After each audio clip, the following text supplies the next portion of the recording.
Continuamos con la segunda parte de la entrevista a Mirta Romay. Yo quiero un momento recuperar esta pregunta que hacía antes, que era si desde la lógica que estás viendo que se va armando también con Teatrix y en relación a las propuestas de las obras que reciben, es necesario también empezar un replanteo desde la formación artística para poder empezar a pensar en intérpretes que a la hora de estudiar también contemplen las variables de lo digital, porque hoy estamos ya muy atravesados por eso. Mi nombre es Martín Melgarejo Arena. Es necesario crear un lenguaje audiovisual para el teatro. Estás entrando en una red de ideas donde la mirada es un proyecto. Armar una empresa, armar un nuevo modelo de consumo, esto requiere mucho tiempo y requiere ir construyendo un espacio. Un teatro musical pensado como circuito de ideas, de producción y como forma de vida. Mi viejo pensaba en grande, no se quedaba con cosas chiquitas. Como hija te digo que te obliga a pensar en grande. Es hora de ser ensamble de un musical más grande. Y ustedes tienen la posibilidad de hacer cosas, así que yo los invito a hacer cosas bien disruptivas, eso sí. Hola, ¿cómo están? Mi nombre es Mirta Romay, estamos escuchando Razzle Dazzle. Mira, a ver, acá hay algo interesante que tiene que ver sobre todo a los grupos jóvenes que se inician y son talentosos. Teatrix es una plataforma, una OTT vertical de teatro, o sea, solamente teatro. Pero hoy las nuevas tecnologías le dan la oportunidad a muchos jóvenes de mostrar su talento. Y entonces tenés influencers de talento, digamos, no de búsqueda de llamar la atención, porque eso dura poco tiempo, gente talentosa, que ha encontrado en las redes, que están a disposición por otro lado, Instagram o YouTube, han encontrado en algunas redes un espacio para mostrar su trabajo e incluso comercializarlo. Yo creo que estamos por primera vez ante esa posibilidad. Hoy se hace, o se viene haciendo, esto con temas que tienen que ver con gustos, ¿no? Con intereses. Por ejemplo, gente que le interesa el ciclismo y hay un canal en YouTube que tiene que ver con los ciclistas, y la persona que lo armó se le ocurre vender desde el manubrio el asientito y armar paseos, no sé. Arma una propuesta a partir de un interés personal, ¿no? En general son gente que está muy atravesada y muy obsesionada por ese gusto, ¿no? Y obviamente se han capacitado porque están muy vocacionados a ese tema. Y lo he visto con el ciclismo, lo he visto con la navegación, viste, como nichos muy, muy chiquitos. Eso hoy tiene un nombre, o sea, yo lo aprendí hablando en los textos que yo leía, se referían a la cola larga del marketing, ¿no? Donde un fragmentito puede tener una cantidad de seguidores que hace un pequeño negocio sustentable, ¿no? Un pequeño negocio que puede, digamos, crecer, nunca se sabe, pero, digamos, cierra ahí. Hoy eso, los otros días leía otro paper que lo empiezan a llamar economía de la atención. ¿Qué es lo mismo? Es que hay un grupo, un segmento que sigue un tema en particular, que está interesado, atravesado por ese tema, ¿no? Y entonces vos armás tu propio público, tus propios seguidores, hasta les podés cobrar, digamos. Quien creo que ha hecho mejor esto y que lo ha descubierto solo es Cassiari. Cassiari tiene un grupo humano que lo sigue, le gusta sus lecturas, lo cobra, tiene un pequeño negocio, entre comillas, en la red.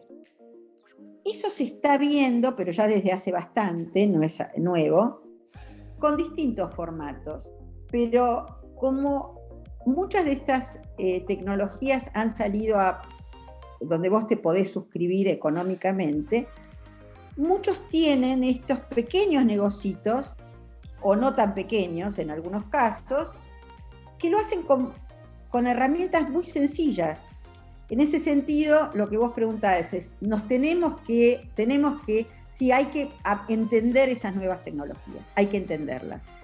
Hay que saber manejar una cámara, sí. Hay que hacer arte con todo, con el cuerpo, con el guión, con la cámara, digamos, me parece que ahí hay un espacio que se está explorando, obviamente, que algunos ya le ponen nombre, ¿no? La economía de la atención, leí los otros días y es todo un texto que habla de lo que yo me había dado cuenta hace unos años atrás, donde las pequeñas verticales pueden existir, no solamente la cabeza del marketing, sino también las pequeñas verticales. Hoy ya tiene un nombre eso, o sea, hay algo que está apareciendo. Pero a ver, yo soy muy partidaria del teatro, nunca hubiese querido ni imaginado una transformación tan profunda como para que el teatro desaparezca y se transforme en un audiovisual. No, te diría que en ese camino no me encuentro, o por lo menos mi cabeza no puede pensar hasta ahí, pero sí creo que hay que buscar nuevas formas de comunicación, entender profundamente lo que estamos viviendo, porque ahí hay una historia para contar, que nos cuente a todos, que nos interpele a todos. Me parece que es eso lo que hay que trabajar. Y no estar ajeno a las nuevas tecnologías, porque han dado accesibilidad a un público muy grande que de otra manera te lo perdés. Te perdés de esa posibilidad. Quiero hacer un viaje a otro proyecto que no tiene relación con esto que estamos discutiendo ahora, porque me interesó mucho y me parece que nos va a ayudar a pensar otras cosas, y es Formar, la plataforma Formar. El otro día estaba viendo, a pensar también un poquito en nuestra entrevista, una ponencia que habías dado en Inventiva, en el año 2015. Ajá, me acuerdo. Hablabas de lo siguiente, mirá, en un momento comentabas sobre el proyecto de Formar, que era un proyecto que buscaba a través de la televisión y distintos sistemas como podían ser CDs o libros, educar a la población, y también mencionabas sobre el proyecto en Guayaquil, cómo había sido que pasara a Guayaquil. Dijiste esta frase que me parece muy interesante: hacer ciudadanía desde la televisión. Yo me quedé pensando si podemos conversar sobre la forma en la que la producción cultural, por fuera del objetivo, porque en ese contexto había un objetivo educativo concreto, pero la forma en la que la producción cultural hace ciudadanía, además de entretenernos también, alimenta nuestra tradición, forma maneras de pensar, de leer los proyectos, de entendernos entre nosotros como sociedad. ¿Qué de ese proyecto también de hacer ciudadanía desde el teatro, la cultura, se está incluyendo en la ciudadanía digital? A ver, el tema es que hoy la ciudadanía, así como yo la pensaba o como la produje en aquel momento, y que hoy también la podría pensar, las redes no lo están haciendo y no lo van a hacer, lamentablemente, porque la red tiene una lógica distinta. Lo que la red nos posibilitó a todos es hablar y ser escuchados. Una libertad que nunca antes el ser humano la tuvo. Esto es fantástico en algún sentido, pero muy dramático en el otro, ¿no? ¿En qué sentido lo digo? Mirá, hoy podemos decir lo que se nos ocurra, pero el problema es que no podemos, y no debemos decir lo que se nos ocurra, porque los seres humanos tenemos un filtro, una cultura que nos atraviesa y gracias a eso no somos animales, ¿no? Entonces creo que acá si hay que trabajar, porque nadie va a regular las redes, esto es así, nadie lo va a regular. Somos nosotros mismos y vamos a tener que encontrar un modo de ser libres el ser humano tiene que recorrer un camino donde ejerza su libertad, pero con respeto, con mucho cuidado, sabiendo que esa palabra puede golpear, lastimar, destruir, y me parece que estamos en un momento en que hicimos un descubrimiento que podemos decir lo que se nos ocurra, pero todavía no nos dimos cuenta que esto, si bien es muy bueno, pero no es bueno para todos. O sea, estamos haciendo añicos una cultura que ya llevó muchos siglos armarla, más de 5.000 años si uno toma todo Occidente y el judaísmo también. Entonces, paremos un poco, porque me parece acá que hay algo que tenemos que saber regularnos entre nosotros, ser de alguna manera, para construir esa ciudadanía, en todo caso, tenemos que ejercerla dentro del espacio de la red, que es: así no se habla, no lo digas de esta manera, tratemos de decirla de esto, de ser constructivos y no destructivos, ¿entendés? Porque a mí eso es un poco lo que más me preocupa en este momento.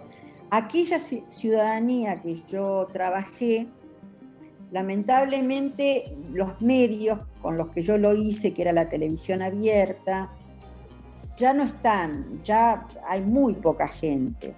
Pero es verdad que no dudo de que cuando las personas sean tratadas bien desde un producto televisivo, puedan volver a verlo, pero siempre y cuando en esa construcción audiovisual se los trate como ciudadanos responsables, y se los trate de cuidar también, ¿no? Esto es muy complejo porque habría que verlo con ejemplos, lo que digo, pero no estamos siendo reflejados por la televisión como somos, sino más bien lo peorcito de nosotros mismos, ¿no? Hay acá voy a ponerme mi sombrero de psicóloga. Hay un estudio que hace Lacan, Winnicott, sobre la teoría del espejo. En la teoría del espejo, la imagen que traen estos autores es una madre con un chico lo tienes con un espejo. Entonces la madre lo mira y le habla como una unidad, pero él no es todavía esa unidad, pero ya le habla como un sujeto. Eso, hablarle como un sujeto, lo transforma en sujeto. ¿Se entiende lo que digo? Sí. Entonces, eso es lo que no está ocurriendo hoy. Hoy nos muestran lo peor de lo que somos, y lo que hace es afirmar eso negativo de lo que somos.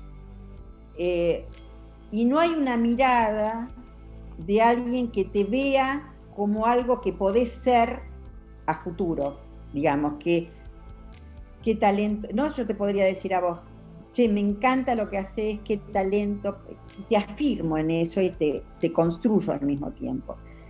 Eso es lo que la tele no nos está dando. Entonces, y lo que no nos damos nosotros mismos, ojo, la tele y en las redes.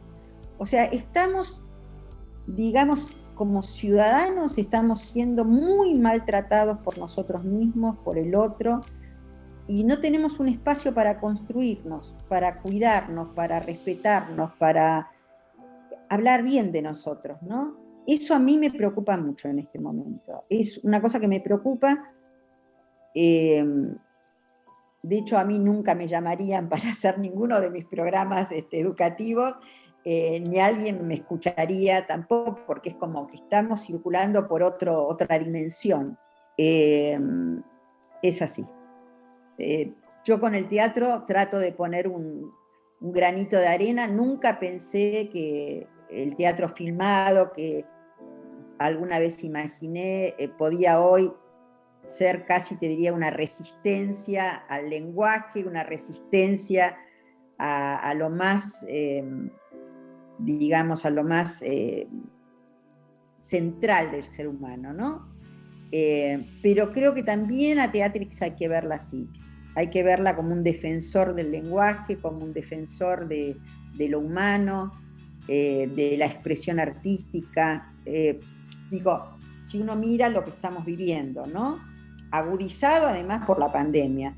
Entonces me parece que ahí, algo que quizás yo no lo había pensado nunca, pero a veces uno se mete en una obra de teatro con esa arquitectura artesanal que tiene y esa expresión de los problemas de manera simple, si uno la compara con el cine, y nos pone en contacto con algo muy esencial, ¿no? Totalmente. Un momento sobre Te aconsejo que me olvides. Ah, es cierto, estamos... Un bellísimo espectáculo que está disponible en Teatrix, que se puede ver con unas figuras maravillosas de nuestro teatro musical, cuadros de danza, de tango hermosos. Algo que sí quiero recuperar con vos es esto, el tango, ¿no? Esta parte, hay una entrevista como material complementario en la que Ivana Rossi en un momento dice, está hecha con esos tangos que uno, algo parafraseando, ¿verdad? Está hecha con esos tangos que uno diría, ay, ¿te acordás de esta canción? Me interesa también preguntarte cómo se construyó esa motivación para pensarlo desde el tango. Me gustaría escucharlo de vos, sobre todo para pensar que, por ejemplo, esos tangos que a mi abuelo harían sonreír de la nada, ahora los estoy escuchando yo. Mira, es muy lindo lo que estás trayendo y te quiero agradecer especialmente porque Te aconsejo fue la primera obra que Teatrix invirtió y financió y lo hicimos sin público y fue todo un desafío, ¿no? Con Te aconsejo me pasaron varias cosas. Primero, digamos, atravesar todo ese proceso de producción teatral muy complejo que yo nunca había atravesado, o mejor dicho, lo había atravesado pero hacía mucho tiempo y en otras circunstancias. Entonces, bueno, ese proceso de atravesarlo me pareció muy interesante. Betty Gambartes y Diego Vila han hecho de esta forma de tratamiento de los textos, del tango sobre todo, algo maravilloso. Yo ya conocía el trabajo de ellos, que es tomar la ficción que está dentro del tango, ¿no? Desplegar la ficción, que es algo maravilloso. La verdad que es un producto que además quedó en su hechura audiovisual bellísimo, es bellísimo conceptualmente porque tiene una escenografía, tiene un manejo de la iluminación que a mí me sorprendió. Me sorprendió positivamente cuando vi lo que había hecho Betty con el director de Luz. Sí, David Seldes. Que es un muchacho muy capaz. Es algo fantástico para que la gente lo vea. Y ahí, hablando del lenguaje audiovisual, descubrí algo muy interesante, porque yo siempre estoy descubriendo pequeñas cositas que me van ayudando a construir este lenguaje audiovisual y donde me afirmo después, que es el valor del público, ¿sabes? Yo había tenido experiencia en una obra que filmamos al comienzo, sin público, y nos habíamos dado cuenta del valor del público porque decíamos el actor se desinfla, el actor le falta algo que es el público. Y ahí quedé. Ese fue mi conocimiento hasta ese momento. Cuando hacemos Te aconsejo y se termina de editar y discutimos esa edición y llegamos al final, Betty le digo, yo necesito el aplauso, yo necesito el público, le digo. Me dice, no, pero esta obra fue filmada en pandemia y tiene que quedar como una marca que no está el público. Yo digo, mira, Betty, discúlpame, yo le pongo público, le pongo aplausos, le pongo risas, porque ¿sabes qué pasa? Para mí, si no, esto no es teatro. Betty me lo acepta, pero esto que era una charla entre dos profesionales, me quedé pensando, ¿no? Allá y entonces, cuando el productor teatral decía, el teatro no se puede filmar, o cuando Dubatti define al teatro como el convivio, Tenían razón, ahora lo afirmo. Pero ¿qué es lo que ellos detectaban? Detectaban que ese actor y ese público que está ahí sentado, hay un diálogo entre ellos, se respiran mutuamente. Entonces la cámara tiene que poder tomar eso. No porque filmás al público, porque prácticamente yo no lo filmo, porque lo estás haciendo en un momento donde el actor está trabajando para el público, donde el público responde con su respiración, con su, incluso hasta con su tosecita, con las risas, con los aplausos. Por ejemplo, Mansi, una obra que hizo también Betty Gambarte, los actores se quejaban y después dice que se dieron cuenta que la obra era así y bueno, y lo aceptaron, es que la gente empezaba a cantar o cantaba con ellos las canciones. Entonces se distraían, se sentían mal al principio, hasta que después entendieron que la gente iba a disfrutar eso, iba a disfrutar la canción y a cantarla junto con ellos. Y entonces lo aceptaron y ya no les importó. Pero en esa comunión uno tiene que poder, en ese lenguaje audiovisual, incluirlo, ¿sabes? Ya sea porque el público tiene que estar ahí, y si no lo tenés que inventar, porque si no, no es teatro. O sea, estás filmando otra cosa que no es teatro. Y ni siquiera te diría que es porque lo haces en un estudio o porque lo haces en un teatro, es porque está el público. Eso es lo que te define el teatro, está el público. Y desde las y esto es una maravilla.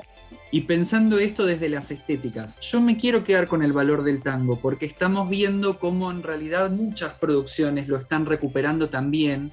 Y hay algo que a mí me interesa para mi proyecto, que es esta recuperación de la tradición. Nosotros tenemos grandes valores y una historia de producción. Brevemente, yo ahora voy a robar una pequeña pregunta sobre tu papá, pequeña, pero digo, tenemos una enorme tradición para recuperar el cine clásico argentino, los géneros nacionales y cómo en algún punto es importante para crear un entramado cultural recuperar todos esos elementos. Y esta apuesta vuelve a intentarlo, junto con todas esas otras. A mí me parece muy interesante lo que decís, primero porque sos joven, porque sos inquieto, y digamos, tomándolo de un joven inquieto, curioso, yo te diría que es necesario además. ¿Sabés por qué? Porque ustedes necesitan volver a las raíces para reconstruir este país. ¿Y dónde está nuestro país? Está en su producción cultural. Mi papá siempre decía, para traerlo a papá, en los clásicos está lo nuevo. Volver a los clásicos, porque los clásicos, en una lectura actual, sin intentar grandes transformaciones, pero leídos profundamente, ahí hablan de nosotros, porque nosotros seguimos siendo los mismos. Entonces, como seres humanos, como argentinos, con una historia. Entonces, rescatar eso me parece muy importante para las jóvenes. Primero, para que ustedes se transformen. Después, para transformar eso en algo propio y actual. Y porque tenemos que como reconstruir la trama cultural, ¿no? Y la trama cultural la hacemos nosotros, cada uno de nosotros, con producciones, con palabras, con acercamientos, con ideas. Y me parece a mí que lo que estás planteando, meterse en los clásicos argentinos, pero no para repetirlos, para repensarlos a la luz de hoy. Yo veo en muchos clásicos, que incluso se hacen porque se siguen haciendo, yo entiendo la sociedad en la que vivo, entiendo lo que pasa, con lo cual es también, no solamente subrayo esto que estás diciendo, sino que te invito a hacerlo y a hacer que tus colegas y amigos se metan en eso, porque me parece que ahí hay una riqueza impresionante y porque nos tenemos que reflejar en algo. ¿Dónde nos vamos a reflejar? ¿En un noticiero que nos está alarmando todo el tiempo? ¿Dónde nos reflejamos? Vamos a los orígenes, vamos a los cuentos que nos contaban y a encontrarnos, si no es como argentinos, como seres humanos, como personas, ¿no? Pero a encontrarnos en esa belleza que tenía aquel escritor que no conoció las redes, que no conoció ni siquiera la televisión de pronto, o eran en los comienzos de la televisión, que había una riqueza ahí, básicamente concentrada, ¿viste? Había una concentración, que hay que volver a bucear,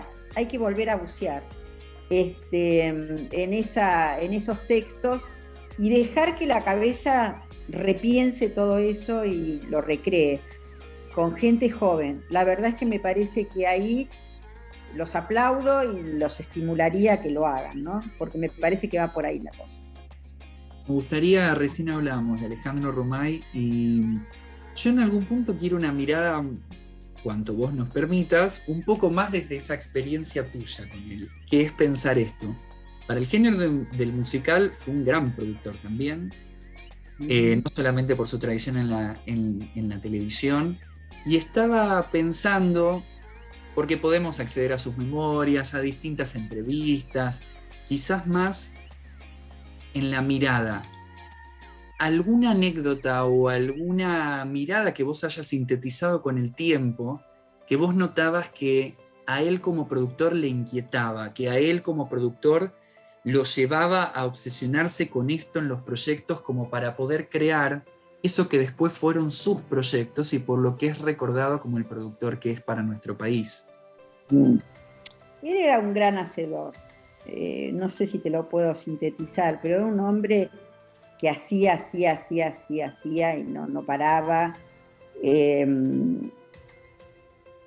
Era muy estricto.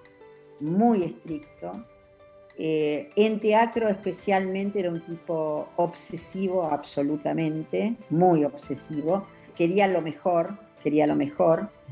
Cuando estaba por reconstruir el Teatro Nacional, él tiene un proyecto sobre la mesa para hacer un gran edificio, con cocheras, creo que era una gran estructura. Y un proyecto empresarial, digamos, ¿no? Y después de haberlos hecho trabajar a mucha gente en un proyecto que se lo pusieron en el escritorio, dijo, no, yo quiero un teatro. Y el teatro que hizo fue un teatro para musicales. Si vos pensás en el Nacional, toda su estructura fue un teatro pensado para musicales, porque era lo que a él le gustaba muchísimo. Trajo grandes musicales a la Argentina.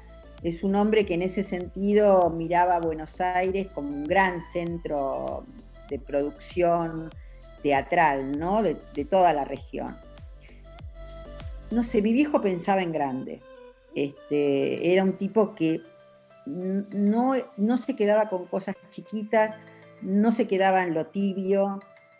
Como hija te digo que te obliga a pensar en grande. O sea, cuando yo en pandemia me llaman los mexicanos para tomar Teatrix México y demás, otro se podría haber achicado, ¿no? O qué sé yo. Y la verdad es que él te obliga a imaginar cosas en grande y a desechar lo chiquito, lo pequeño, lo tibio, decía él. No, estos son tibios, no me interesa.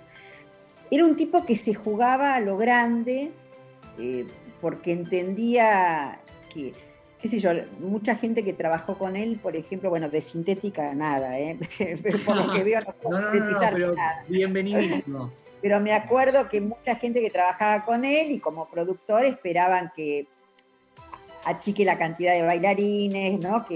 Y él decía, no quiero más bailarines. Porque él entendía que cuanto más lujo, cuanto más espectacular la cosa, era lo que la gente quería ver. Era otra época también, entiendo, pero sí. Quizás yo tengo esa obsesividad cuando me pongo muy estricta en el audiovisual, en tratar de detectar, a ver, qué es lo que define a esto como una filmación de una obra de teatro. Entonces empiezo a tratar de entender el cuerpo, la palabra. Bueno, me voy deteniendo en estas cosas para construir un lenguaje y también para pensar en grande, ¿no? y decirte a vos, como te dije hace unos minutos atrás, chicos, acá hay un mercado que hay que explorarlo, evidentemente me lo pagan, es porque alguien lo valora, si no, no te lo pagan. Cuando antes, bueno, al comienzo de Teatrix yo intenté venderle obras a Film and Art y de ninguna manera, no les interesaba. Porque incluso la calidad, que era muy buena la mía en ese momento, para ellos no era buena, digamos, no estaba a la altura. Entonces, hay posibilidades, pero también se necesitan productores que lo vean, que inviertan y que no pretendan recuperar el dinero rápidamente. Hay que trabajarlo, hay que hacerlo. Por eso, en ese sentido, me parece que más en las circunstancias en las que estamos, acá, como decía el gaucho, la unión hace la fuerza, ¿no? Me parece que la única forma que también la tecnología nos enseña es lo interdependientes que somos unos de otros.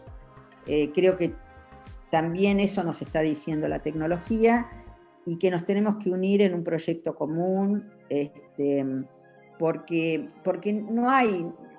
ya no hay posibilidades y los caminos son cortos, son muy cortos, y entonces me parece que es necesario la unión, buscar equipos, buscar gente que se una a un proyecto grande quizás, pero con una posibilidad de desarrollo, ¿no? No estamos en el país que nos promueve a este tipo de cosas. Nos mueve más a encerrarnos en nosotros mismos. Pero la verdad es que hoy, como están dadas las cosas, nos damos cuenta que somos absolutamente interdependientes entre las personas y entre los países, que eso no se puede negar, y que estamos todos juntos en este baile y tenemos que poder salir y vivir una vida acorde, ¿no? Así que me parece que bueno, no me voy a poner filosófica, pero es imposible no pensar esto en este momento. Bien, mira, en realidad toca mucho con una última pregunta que te quería hacer, que es lo que estamos desarrollando ahora, que es pensando justamente en la pandemia, pensando en las dificultades del 2020, porque fueron globales, pero particularmente en el sistema de producción cultural de la Argentina. Había una gran pregunta muy franca para cada uno de los entrevistados, que fue, muy francamente, ¿por qué producir igual? ¿Cuáles son los desafíos que todavía tenemos? ¿Cuáles son esas cosas que todavía nos hacen continuar produciendo? No, bueno, es una industria, no se puede dejar de producir, eso primero. No se puede dejar de producir porque acá estamos hablando de toda una industria de actores, dramaturgos, escenógrafos, no se puede. Ahora, ¿cómo hacemos para mantener vivo esto? Es el gran desafío, es la gran pregunta. Yo creo que para los jóvenes, chicos, está la calle, hay que salir a la calle, hay que armar espectáculos en las plazas, hay que armar espectáculos en la calle. No sé hasta qué punto el teatro hoy nos ayuda, el teatro como elemento físico, y digo, tenemos un teatro, o sea, hoy en contra de mis propios intereses, pero pensando que a vos te sigue un grupo joven de gente, creo que, digamos, y aparte lo vemos, necesitamos estar en la calle, necesitamos estar al aire libre. La ciudad de Buenos Aires tiene cantidad de plazas, tiene cantidad de lugares. Yo vivo en un barrio y tenemos acá una placita con un restaurante que ahora está, el restaurante ha puesto mesitas en la plaza, divino. Yo estoy cerca de River, ¿no? Hay una avenida que es Lidoro Quinteros y hay una plaza en el medio. Y un restaurante puso sus mesitas. Es un lugar hermoso y debe haber millones de lugares como estos en los barrios.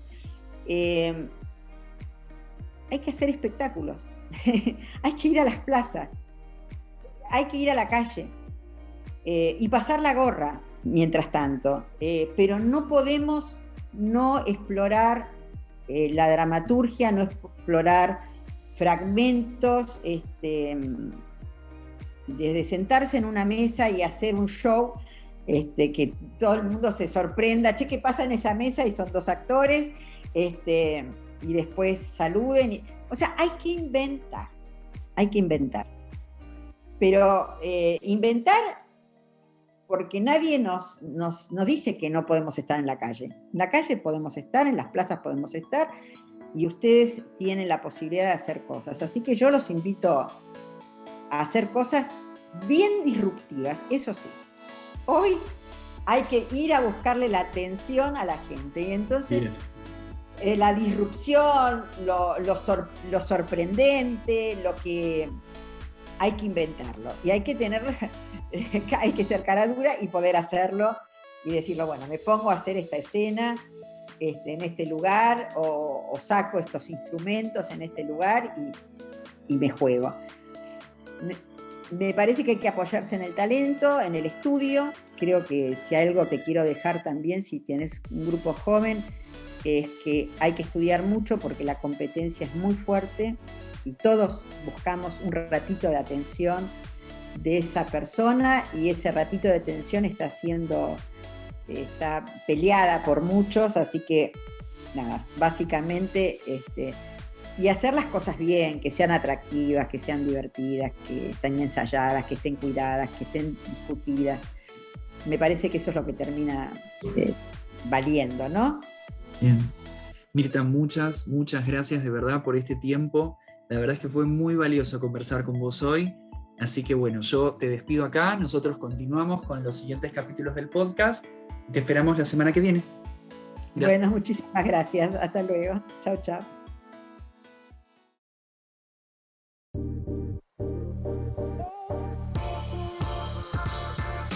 Este capítulo integra la serie del podcast de Russell Dassel, compuesto por una selección del material generado como archivo para trabajos de investigación sobre el género de teatro musical.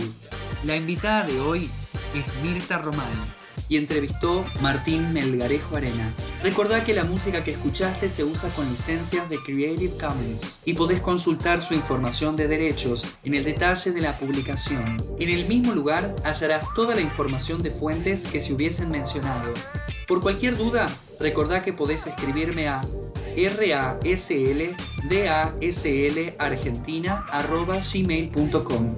Te espero en el próximo capítulo y muchas gracias.